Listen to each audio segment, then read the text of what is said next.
The crystalline forms of the Kraxan ambassadors materialized in the United Nations Assembly Hall with a flash of cerulean light and the sharp scent of ozone.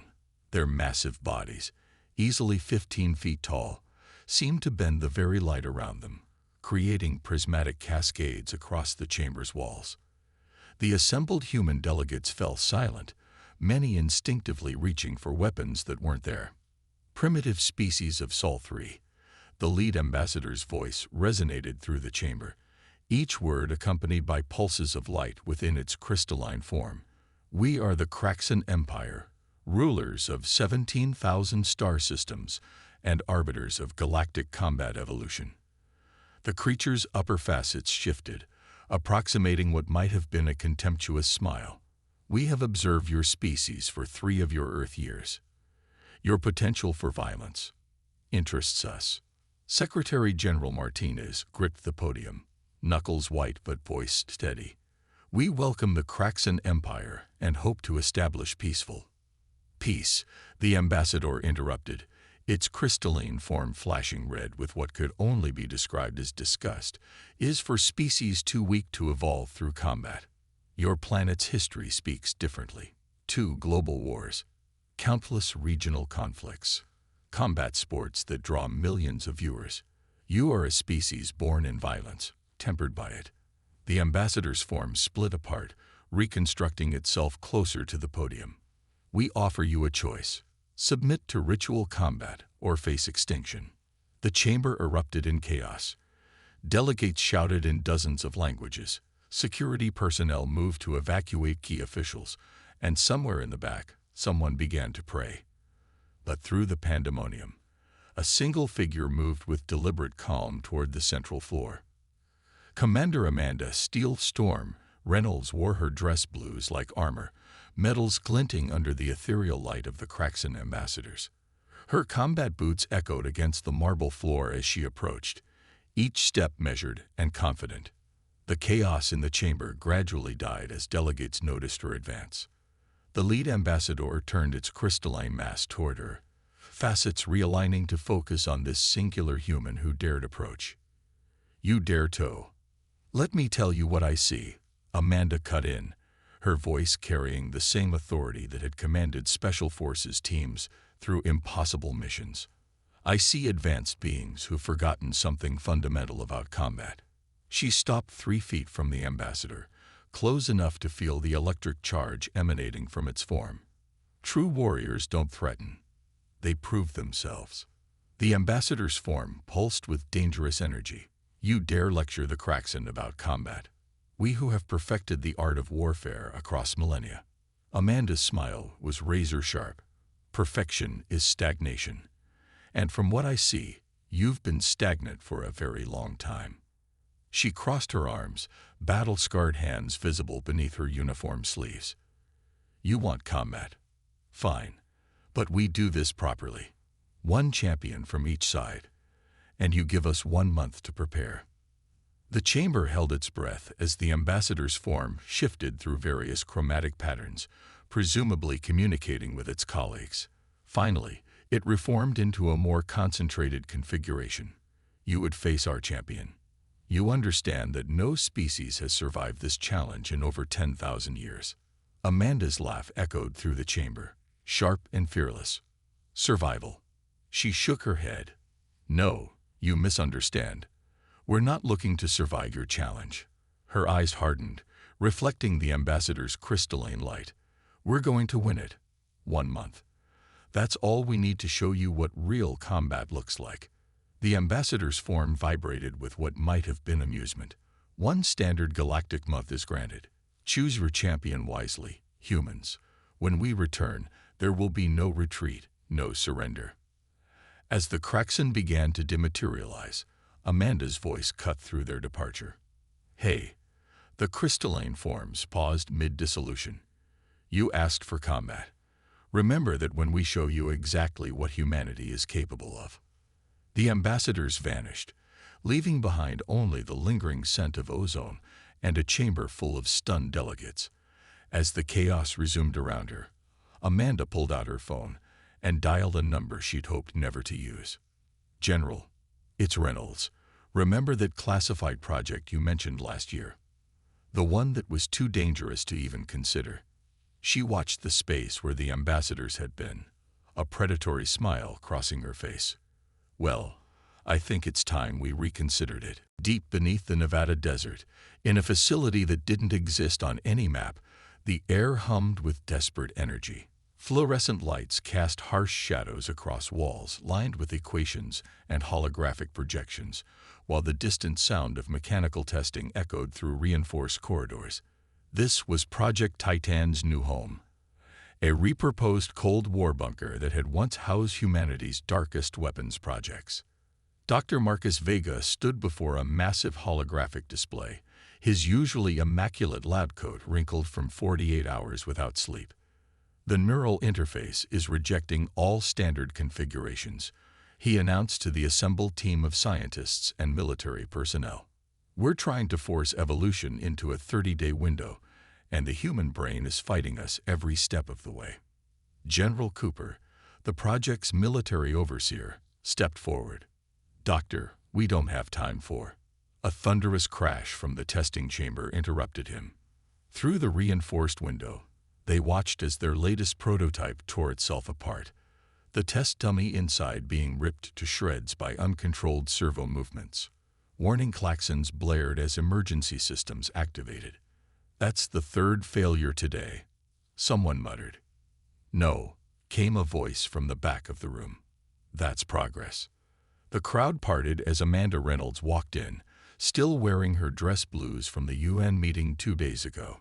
She approached the wreckage with keen interest, studying the way the metal had twisted and torn. The problem isn't the interface, she said, picking up a piece of shattered armor. It's the assumption that we need to control it. Dr. Vega frowned. Commander Reynolds, this is a precision combat system, without control. Without control, we have adaptability. Amanda cut in. She turned to face the assembled team. The Kraxen have spent thousands of years perfecting their combat forms. They've probably accounted for every possible attack vector, every strategic approach we might take with traditional weapons. She held up the twisted piece of metal. So let's do something they can't predict, something they can't prepare for. She walked to the holographic display and began manipulating the interface with practiced ease, a reminder that before her legendary military career, she'd been an engineer. What if instead of trying to control the system, we let it flow? Make it responsive rather than directive. The display shifted, showing new configurations. Dr. Vega's eyes widened as he began to understand. Like liquid metal, he whispered, a neural interface that doesn't just connect to the pilot, but becomes an extension of their combat instincts. Exactly. Amanda's fingers flew across the controls. Quantum-responsive nanites programmed to react to neural impulses. No rigid structure to break, no fixed form to predict. Pure adaptive potential. General Cooper stepped closer to the display. The energy requirements would be astronomical. Not if we used the Kurtzman reactor design, called out Dr. Sarah Wong from her workstation. The young physicist had been silent until now, but her eyes were alive with possibility. The one that was shelved for being too unstable. If we integrate it with this liquid metal concept, the nanites could actually help contain and channel the energy fluctuations. The room erupted in excited discussion as scientists began to see the potential. Ideas that had been deemed too dangerous, too unstable, or too experimental were suddenly being re-examined through this new lens. The impossible was becoming possible. Amanda watched with satisfaction as the team began to work with renewed purpose. She turned to General Cooper. We're not just building a weapon, sir. We're creating something that has never existed before. A combat system that evolves in real time with its pilot. The general studied her for a long moment. And you're sure you can pilot it? The neural load alone will be beyond anything we've tested before, she finished. Good thing I've never been good at accepting normal human limitations. As if to punctuate her words, another crash echoed from the testing chamber. But this time, Dr. Vega was grinning. The nanites are responding to residual neural patterns, he announced, checking his readings. They're learning. Amanda smiled, watching through the reinforced window as the twisted metal began to flow like mercury. 1 month, she said softly. 1 month to rewrite the rules of warfare itself. Behind her, on the holographic display, the words Project Titan. Phase 1 glowed with promise, or perhaps warning. Neural load at 180% of theoretical maximum. Dr. Wong's voice crackled through the intercom. Commander, you're way beyond safe parameters. Inside the testing chamber, Amanda Reynolds floated in a tank of what appeared to be liquid mercury, her eyes closed in concentration. Hair floating around her head like a dark halo, neural interface nodes pulsing with blue light against her temples. The liquid metal swirled around her body in complex patterns, occasionally forming shapes, weapons, shields, armor, before dissolving back into the silver pool. Push it higher, Amanda commanded, her voice steady despite the strain evident on her face. Sweat beaded on her forehead, immediately being swept away by the flowing metal. Commander, Dr. Vega's concerned voice joined Wong's. No human mind is meant to. Higher. The scientists exchanged worried glances, but they'd learned in the past 2 weeks that arguing with Amanda Reynolds was futile. Dr. Wong adjusted the controls, and the neural interface nodes flared brighter. 200% neural load. 220%. My God, 250%. Wong's voice trailed off in disbelief. Inside the tank, Amanda's eyes snapped open. The liquid metal responded instantly, surging around her body to form a sleek combat suit. But unlike previous tests, where the formations had been rigid and predetermined, this time the metal flowed like water, shifting and reforming with every subtle movement. It's not about controlling it, Amanda said, watching the metal ripple across her arm. It's about becoming it. She focused, and the metal transformed her arm into a blade, then a shield, then back to armor, each transition smoother than liquid. General Cooper stepped closer to the observation window. How does it feel? Like nothing we've ever created before. Amanda moved through a series of combat stances, the suit flowing with her perfectly. It's not just responding to commands, it's anticipating them, learning, adapting. She demonstrated with a complex kata, the metal shifting forms milliseconds before she needed them. Dr. Vega was frantically analyzing the data streams. The neural synergy is unprecedented. The nanites aren't just following her neural patterns. They're enhancing them, creating new neural pathways in real time. In English, Dr. Cooper demanded. She's not just wearing the suit, Wong explained, wonder in her voice. She's evolving with it. Amanda suddenly gasped, dropping to one knee as the metal briefly lost cohesion. The observation room erupted in alarm, but before anyone could initiate emergency protocols, she was back on her feet, the suit reforming. I'm fine, she said, cutting off the concerned voices. Just found another limit to push past. Commander, Cooper's voice was stern. We can't afford to lose you before. With all due respect, sir, Amanda interrupted, executing a move that should have been physically impossible as the suit flowed like quicksilver around her. We can't afford to play it safe. The metal formed complex geometric patterns across her armor, each one more intricate than the last. The Kraxen are coming with combat forms perfected over thousands of years. We have 18 days left to create something they've never seen before.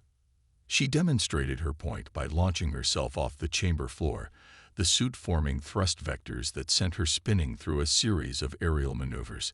Each movement flowed into the next with impossible grace, the metal anticipating and enhancing every action. Neural load now at 300% of maximum, Wong reported, her voice barely a whisper. She's rewriting the baseline. The suit is actually helping her brain create new neural architectures to handle the load. General Cooper watched as Amanda continued her dance with the liquid metal, each movement more fluid and precise than the last. Can you replicate this with other pilots? No, Dr. Vega said firmly. This isn't just about neural compatibility anymore. What we're seeing is something unique to her specific brain structure, her combat experience, her way of thinking. He shook his head in amazement. She's not just our best candidate, she's our only candidate. Amanda landed gracefully, the suit rippling around her like a second skin. Then let's make sure we're ready, she said, her eyes gleaming with determination. Because when the Kraxen return, I'm going to show them that humanity doesn't just adapt to combat, we transcend it. The liquid metal surged in response to her words, forming patterns that seemed to defy physics itself. The Kraxen materialized in the Nevada facility's main chamber exactly 1 month after their UN appearance. Their crystalline forms seemed larger, more imposing in the confined space, casting prismatic shadows across walls lined with humming equipment. "We have returned," the lead ambassador announced, its form shifting through patterns of aggressive red and orange. "Present your champion, so we may proceed with." The ambassador stopped mid-sentence, its crystals refracting in what appeared to be confusion. Before them stood a cylindrical tank filled with swirling liquid metal, and within it, Amanda Reynolds floated in a simple black skin suit, neural interface nodes pulsing steadily at her temples. Her eyes were closed, but the liquid metal responded to her presence, creating complex geometric patterns in the space around her. What is this mockery? A second Kraxen ambassador moved forward, its form crackling with barely contained energy. "We offered you the honor of ritual combat, and you present us with a human floating in liquid." Amanda's eyes opened, and with that simple action, the entire tank of liquid metal responded. It surged around her in a perfect sphere, then flowed onto her body like a living thing, forming the suit that seemed to capture and bend light itself. "Oh, we understand ritual combat perfectly," she said, her voice carrying a metallic undertone as she stepped out of the tank. The suit rippled with each movement, its surface constantly shifting between mirror-smooth and complex geometric patterns. "We just decided to rewrite the rules a bit." The lead ambassador's form exploded outward, reconstructing itself to tower over Amanda. The rules were written in the blood of 1,000 species. "They cannot be." "Can't they?" Amanda interrupted, allowing the suit to flow into various weapon configurations. Blades, shields, projectile launchers. Each transformation smoother than the last. Isn't combat supposed to be about evolution, adaptation? Or have the mighty Kraxen become so set in their ways that they've forgotten what true combat innovation looks like? A third Kraxen stepped forward, this one different from the others. Its crystalline form was shot through with veins of what looked like living lightning, and when it moved, reality seemed to bend around it. This was Vorkath the Undefeated, the Kraxen champion. "Your arrogance is noted, human." Vorkath's voice resonated at a frequency that made the equipment in the room vibrate. "But your primitive understanding of combat will be your undoing. The battle will take place in null gravity, in the sacred arena above your gas giant. There, your technological toys will mean nothing." Amanda smiled, and the suit responded to her amusement by creating rippling patterns that seemed to dance across its surface. Null gravity. Perfect. She demonstrated by having the suit generate localized gravitational fields, lifting herself a few inches off the ground. "We were hoping for something interesting." Dr. Vega stepped forward, tablet in hand. "Commander Reynolds has logged over 200 hours in null-gravity training scenarios. The liquid metal suit is actually more effective without gravity's constraints." "Impossible," one of the ambassadors hissed. "No species has ever created a neural interface that allows direct manipulation of quantum-responsive nanites." Amanda finished, letting the suit form complex structures around her that defied conventional physics. "Yeah, we get that a lot. Humanity has a habit of doing the impossible." Vorkath studied her with an intensity that made the air crackle with energy. "You understand that in accepting this challenge, you face combat in its purest form. That my war form has ended civilizations." Amanda's suit shifted, matching Vorkath's electric display with its own show of flowing, morphing metal. "And you understand that humanity doesn't just prepare for combat. The suit briefly formed a perfect mirror of Vorkath's crystalline structure before flowing back to its default state.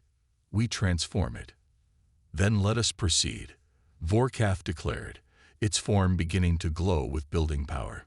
In 3 of your Earth hours, we shall meet in the arena.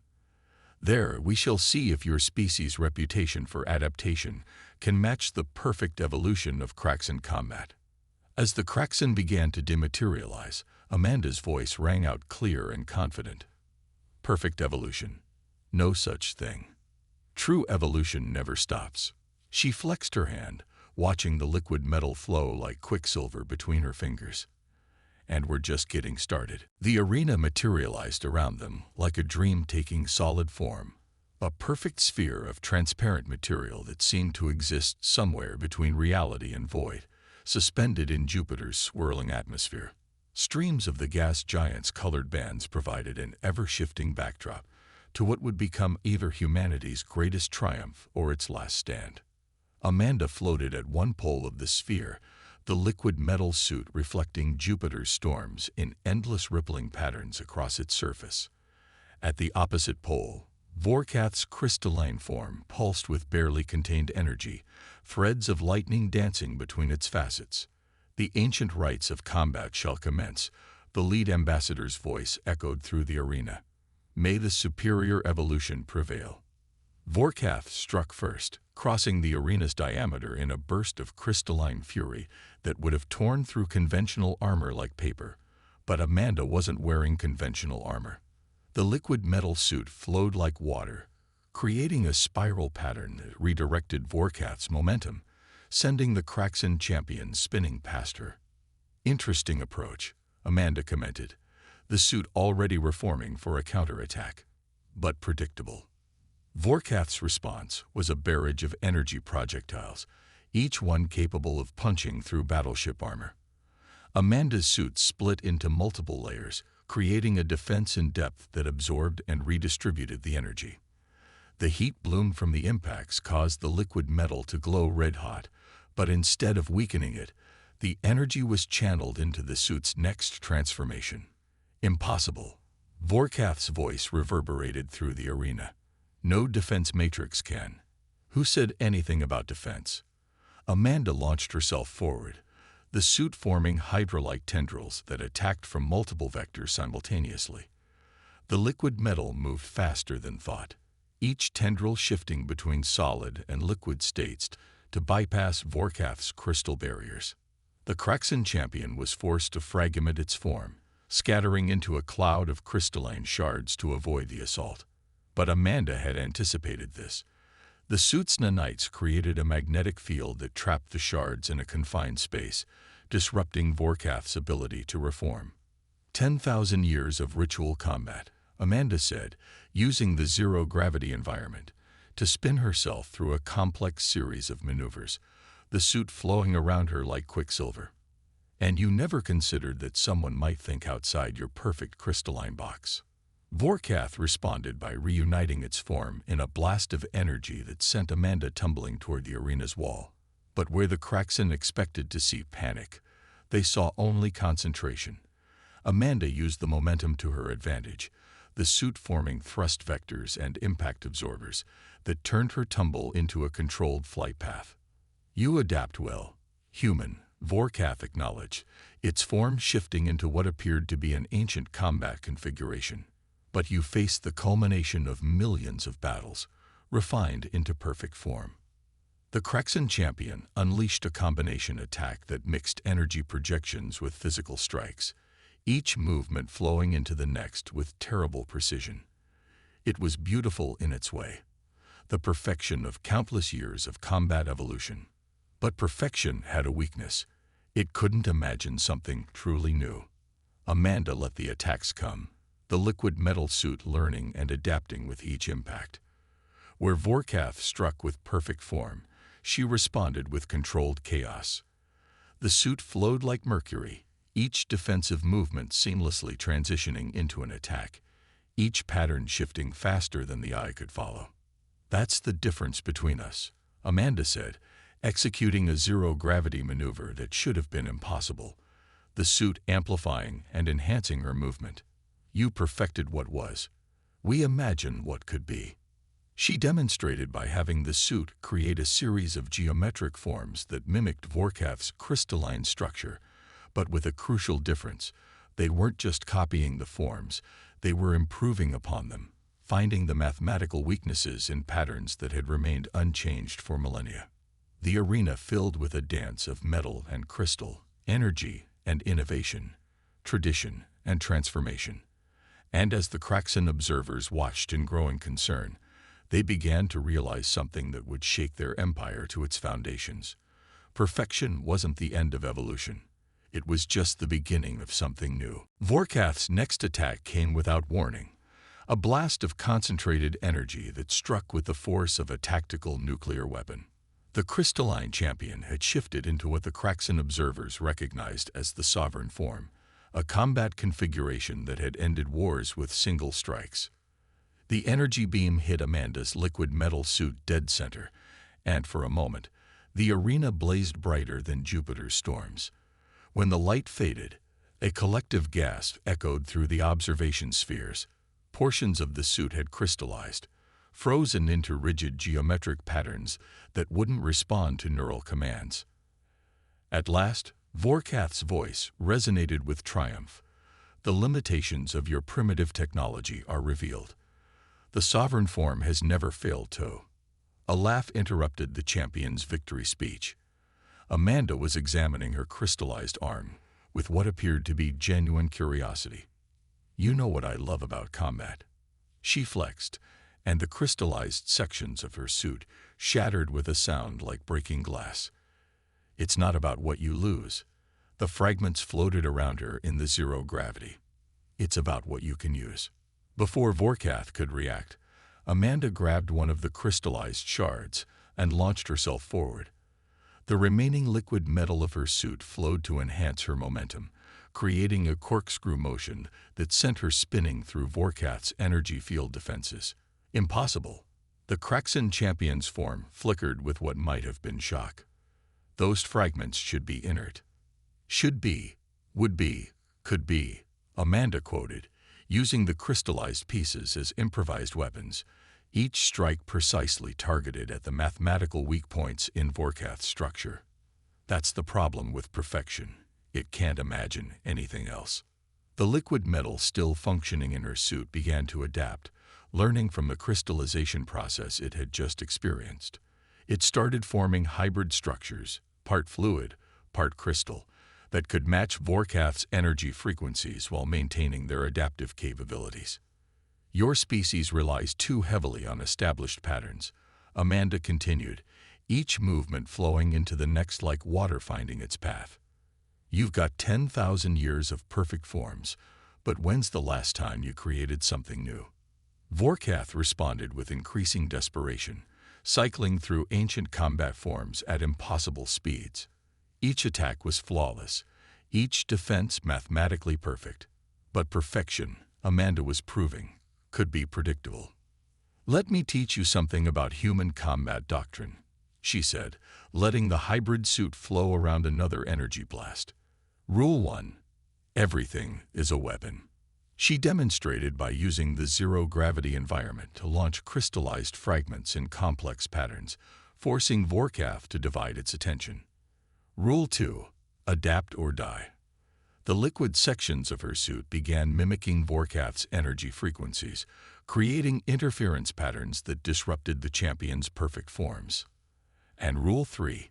Amanda spun through a series of moves that combined Marine Corps close-quarter combat with zero-gravity acrobatics, each motion enhanced by what remained of her suit. The best defense isn't perfect form, it's perfect chaos.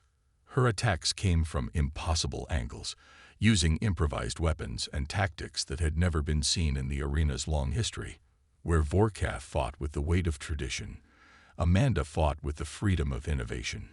Each crystallized fragment became a weapon, each limitation became an opportunity, and each moment of combat wrote new chapters in the art of warfare. The Kraxan observers watched in growing disbelief as their champion, the embodiment of their combat evolution, was forced to fight defensively against a human using broken pieces of her own armor as weapons. "You see," Amanda said, her voice carrying clearly through the arena as she set up her next attack. Humanity didn't become the apex predator of Earth by being the strongest or the fastest or even the most perfect. The hybrid suit hummed with power as it continued to adapt and evolve. "We got there by looking at every single thing that could kill us and thinking, hey, I bet we could use that." And as if to prove her point, she began her most audacious move yet, one that would show the Kraxan exactly what happened when human innovation met artificial limitations. In the control room back on Earth, Dr. Vega's instruments were registering neural loads that shouldn't have been survivable. Commander Reynolds' neural sync is at 500% of maximum theoretical capacity, he reported, his voice tense. "The human brain shouldn't be able to." "Look at the pattern-matching algorithms," Dr. Wong interrupted, pointing to a cascading series of data streams. "The suit isn't just responding to her commands anymore. It's anticipating them, creating new neural pathways in real time." Back in the arena, Amanda felt the change. The line between herself and the liquid metal was blurring, consciousness expanding to encompass every nanite, every quantum fluctuation. She wasn't wearing the suit anymore. She was becoming something entirely new. Vorkath must have sensed the shift. The Kraxan champion's crystalline form began to pulse with energy that distorted the very fabric of space-time. "You have fought well, human." The beam's voice resonated through the arena, but now witnessed the ultimate evolution of combat. The champion's form exploded into a constellation of crystal shards, each one channeling enough energy to power a small city. They began to rotate around a central point, forming a lattice of pure destructive potential that even the Kraxan observers had never seen before. "Interesting," Amanda said, watching the display with analytical calm. "You can still create something new when pushed far enough." The hybrid suit hummed around her, portions still crystallized from earlier attacks, now integrating perfectly with the flowing liquid metal. "Let me show you what humanity does with inspiration." She closed her eyes, fully embracing the neural sync that Dr. Vega was so worried about. The suit responded instantly, its nanites reconfiguring at the quantum level. The crystallized sections didn't just merge with the liquid metal, they became catalysts for something unprecedented. Neural load at 600%. Wom's voice crackled through her comm. "Commander, if you go any higher." "Sometimes," Amanda responded, her voice carrying an odd harmonic as the suit's transformation continued. "You have to break the limits to find new ones." Vorkath's attack came like a supernova, each crystal shard releasing its energy in a perfectly coordinated strike that would have atomized a lesser opponent. But Amanda and her suit had evolved beyond conventional physics. The hybrid armor split into multiple layers, each one operating on a different quantum frequency. Where solid matter met energy, the liquid metal flowed like water around rocks in a stream.